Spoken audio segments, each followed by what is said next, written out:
It was a quiet night, just like any other. The streets were empty, the wind whispered through the trees, and most people were already asleep. But for Alex, a 32-year-old marketing professional, the night was just beginning. Alex was working late on his laptop in his one-bedroom apartment in Delhi. It was already past midnight when his phone buzzed. Glancing at the screen, he saw an unknown number flashing.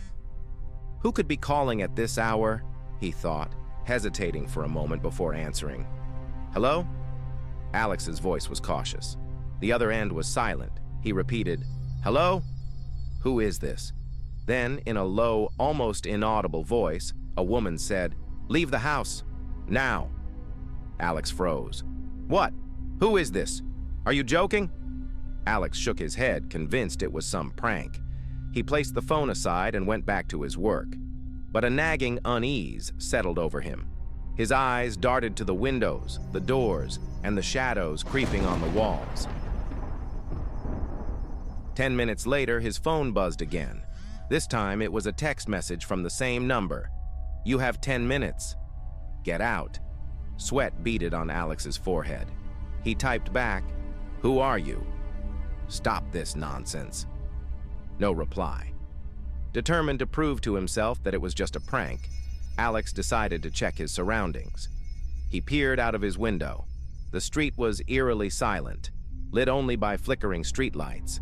Then he noticed a figure standing near the lamppost, motionless, staring directly at his apartment. His heart raced, but he tried to dismiss it as someone passing by. But he couldn't ignore the feeling that he was being watched. Just as Alex tried to focus on his work again, the lights flickered and went out.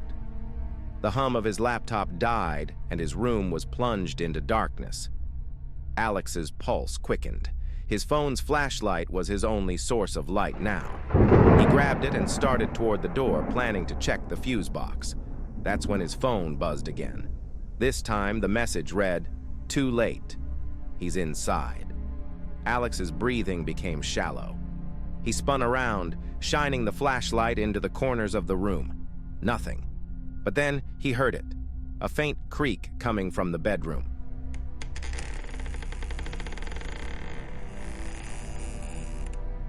He stepped toward the sound, shining the flashlight. The bedroom door was ajar, and beyond it, everything seemed still. Gathering his courage, Alex nudged the door open. The room appeared empty.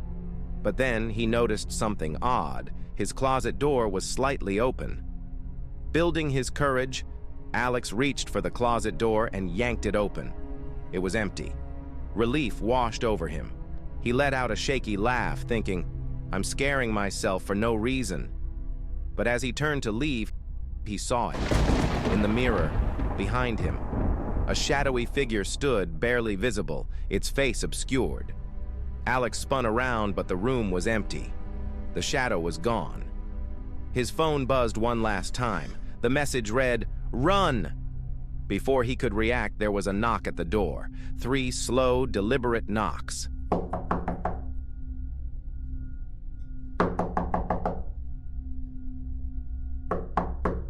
Alex's trembling hand reached for the door handle.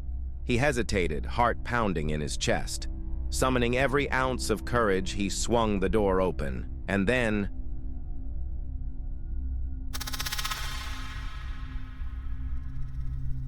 Sometimes, we ignore warnings, thinking they're pranks or coincidences.